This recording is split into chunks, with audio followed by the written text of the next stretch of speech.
I worked as a mechanic, went further into medical equipment, became a service engineer on washer disinfectors and sterilisers. I loved my job, enjoyed what I was doing, and developed a slight limp. I noticed, prior to that I had this sort of blank expression on my face, and I met my MD in the office one day. He asked me to come in and have a chat with me. He thought there was something wrong with me, and he asked me to go for a medical. I said yeah. So I went to Bupa, through Bupa, at the Murrayfield Hospital in Edinburgh, and done every test you can imagine. And he turned around and said, "You're a fit, healthy young man, but I think you've got the onset of Parkinson's."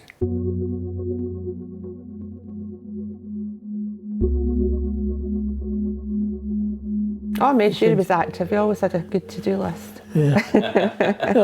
I was always on the go, Lots of things with the family, and you were always busy at your job. You were really focused with your job, and you did a lot of driving with your job. Yeah. And to go from being very active to not moving at all, not active at all.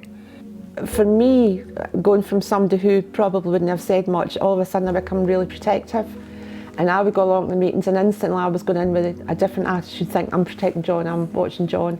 Well, I set up the Forth Valley Young Parkinson's Support Group in 2007. Yeah, because there was nobody of your age, no support group. 2005 when it was confirmed. So you're 44 then?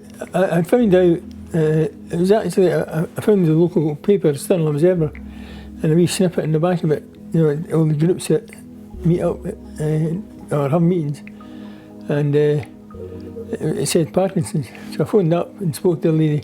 It was very helpful. She sent me all the different brochures and leaflets that she could send me, which was great, good advice.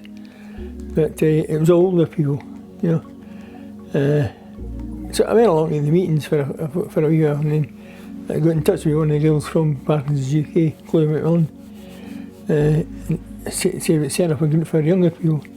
So she said, you up for it? And I said, aye. So we managed to set that group up. We had about 14. Yeah, quite a few folk 14 people on the first night, which wasn't bad.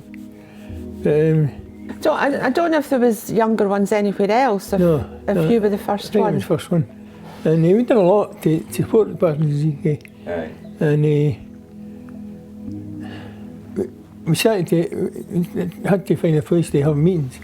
So I thought we need to fund it, So, and you wanted to encourage membership as well. So and make people aware of it. So I'd done a car boot sale with my brother, and we took the Parkinson's banners and collection tins, got a car boot sale. It grew from there. That's where we got our stock. That's how it started, Since, more recently, my legs have become more stiffer, restricting my movement during the day. Although I'm in the shop, I'm only, only mobile half a day sort of thing. So I'm restricted to an extent, and it gets frustrating. Asking somebody to do something that I can do, but I know I can't do it because of my legs, Saying that, when you're sitting at the till, he's not sitting at the till ready to poise at the till waiting for somebody to come in. He's usually going through books and scanning them, and then every so often you hear a clunk, and then everybody turns round and shouts, "Are you okay?" And he's maybe on the floor and he's, "I'm fine." When they speak to him differently is if we're on holiday and we're in a crowded place, or we're maybe in a city and we're trying to get about, and he'll go in his wheelchair for the ease. And if you stop to ask somebody something, so John's down there in the wheelchair, I'm standing up there, so the guy talks to me and asks me things, and he actually asked things about you, I can't remember what it was, and then give him his due, I still can see him, he stepped right back and he went, "I apologise," and he looked at John, he said, "I'm not including you in this conversation, I am so sorry." And I really admired him. He said, "I should be talking to both of you." And he actually said all the things that we could have walked away and criticised him for. And he shook hands with us and everything. He learned some. And our granddaughter, when she was only primary school, so maybe 5 or 6, but one of Kayla's school friend said to her, why does your granddad walk like that? And she went, because he does. He's got Parkinson's, because he does. And she was only about 6, but she was puzzled as, why were you even asking? That's just how my granddad walks. It's hard every time we go on holiday, I think, because John was always the strong one, so John would always humph the cases out and do that. And now his legs are not in canny. So before, when I would come out the house with my nice outfit on, my hair and makeup done, by the time I get to the car, I'm like, because, you know, he can't move, so I'm lifting cases and I'm lifting this. And that frustrates me. That frustrates him. And she is frustrated as well. I don't get frustrated with him, though. I get frustrated with the Parkinson's. I see that as a separate thing. And I see that as something that I could punch, but not John. So it's almost like a box that I could actually give a good punch to. I think for where we are now, though, like, I would never have ever thought I'd be running, well, we'd be running a business. No. And I mean, that's what the charity is. Before it was a charity, we were a not-for-profit. Because when we had the car boot sales, and then when we decided there was too much stuff to cart back and forward to church hall sales, we were in the community council, and we kept every month, if there was a councillor coming along, we'd say, right, let's try and get him there. And we're saying, what about a shop? What about a shop? And eventually one councillor took us on and spoke to the council, and we got a pop-up shop, which is fabulous because you're only paying your utilities. You're not paying your rent. You can get thrown out very quickly if they've got another tenant, kind of thing. But they were really good, so we ended up with 1, 2, 3, 4 pop-up shops over about 18 months. I then approached the Thistle Centre. So they took us across to this shop, which is in the centre, and it's smaller than what we'd thought. And the minute they opened the shutters, John went, oh yeah. He just had this feeling, oh yeah. It's on the one level, you know, people with wheelchairs. It's something old, something new, or registered charity name is SOSN. There is times that the glasses help, there are times that it doesn't, you know. They're brilliant. I can actually be walking about, stumbling about with a stick, and you put the glasses on, get it for a few minutes, and I can walk normal, upright. And what do you do with your walking stick when you're doing that? And hold my walking stick up like that. He's that chuffed to say, look, and just holding his walking stick up. And he's walking along, and I think, well, you look a bit weird because your walking stick's up here. But it's just so pleased. Beforehand, I'm stooped over, you know, and done along with the stick. But when I put them on, you know, I can focus and just get moving. You know. The one big thing for me recently was the dog walk. Yeah. So after I got my knee done last year, John would take the dog out sometimes, but 20 minutes, maybe 30 minutes. And he would walk far, but you didn't... I walk fast. You walk fast, but you didn't... you weren't having an enjoyable walk, or, you know what I mean? And then the other day we were out and we were an hour and 10 minutes. Now we could have been longer, but it was just because it was time to go home, kind of thing. And as we were walking back along, so where we went, I mean, it was on a park where there's up and uneven ground and everything. That didn't affect you at all. Coming back, walking back along the straight roads, and he took his glasses off, and this is what you're doing, he said, I just want to try something. So as he took his glasses off, and he then went, stumble kind of thing, put them back on, stood up, and he literally, you seen him standing up like that, and off we went again. And that was amazing, absolutely amazing, to be able to do that. I done it in the shop one day as well.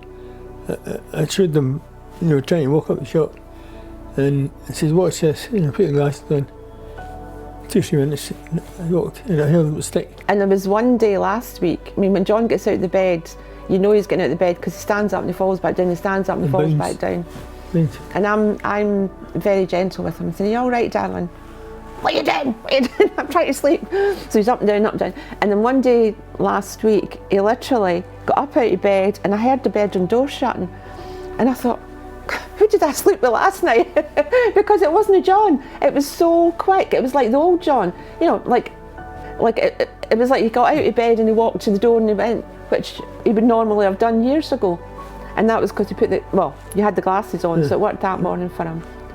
But then sometimes if you're getting a cramp and things as well, you know, it's... Go and tell us a wee bit about John's cramping, because that's... Oh, the cramping is horrendous. So, in the morning, he'll maybe put his foot out the bed and then he'll say, oh, my feet are curling. So his toes can curl, literally, you can see them going up the way, or you can see them, one can go down, one can go up. And then he tries to get out the bed and his legs go solid, so he can't, if your legs are like that, you can't actually lower yourself down, so he quite often falls onto the floor. And then he's had, at one point, his legs were going up the wall and one leg was going another way, and then body can contort, and so he can't breathe right. He's like us trying to breathe. And then he's got an injection pen, so you give him the injection, but it takes a wee while for that to kick in sometimes, for it to wear off. But we've got a video, and I couldn't believe it was 10 years ago we took that, because I would have said he's had cramps for 5 or 6 years, but that was 10 years ago. And yeah. But you're different every day. Different every day. 2 days the same. No. Well, people will say good days and bad days, and I'll say no, it's good hours and bad hours. It's no days and it's definitely hours. And I find too now that, like, my favourite war cry is, where's your glasses? You know, if he's stumbling, where's your glasses? Where's your glasses? It's like, it really is a kind of natural thing for you to have now. If you're going anywhere, it's keys, glasses, phone. Get them, try them. They will help. They will help. It's helped me. You know, I find that my mobility is better. You know, I can get places. I can do things. You know, but at least give them a try. And thanks to Jim Dempsey for actually, I had seen them advertise. I had seen a promotion on Facebook or something. But like a lot of things, you get sceptical about, you see new things. Yeah. It's a new thing on the market. Oh, does it really work? Does it really work? And then I saw this man walking down his garden, and I thought, blinking heck, that's really, really good. But again, I never done anything about it. And then Jim mentioned it. So Jim volunteers in the shop, and he's also got Parkinson's. Jim mentioned it, and he said, I think that maybe work for John. So luckily Jim pushed it, and he was the one that made contact with you. So it's thanks to him that we've gone ahead, because, well, it's the usual, sometimes it's manana. One thing I'd say about the StrydAR company, though, the business, the one thing that really got to me was that you guys, you really do it for the heart. I'm going to try not to get emotional here. It's not about making money. You genuinely want to help people. And I think it's rare in a lot of things. Oh goodness, it's rare that people want to take a lot these days, but you're given, and it's, I mean, you know, I've heard you say before, you know, oh well, if they can't afford it, I'll just do this for them. It's not, to you, it's not the money. It's, you genuinely want to be able to say, I've helped these people. No, I've made all this money. Do you know, and that's, no, I mean, I'm not doing this for the video or anything. I genuinely believe that, and I've said that to people as well. I mean, we're a business. We need to You're a make money. business. And we owe it to the community to run a business, an effective business, Yeah. so that we can hire better people. But if there's people out there that hear about them and think they can't afford them, I would say still approach you to see if they're, not for a free, but still see, is there something that we can, is there some way you can help us? Is there coaching you can give us, or is there something? Yeah. I've got one question though. Will they ever be able to help him iron? Like, I'm just asking for a friend.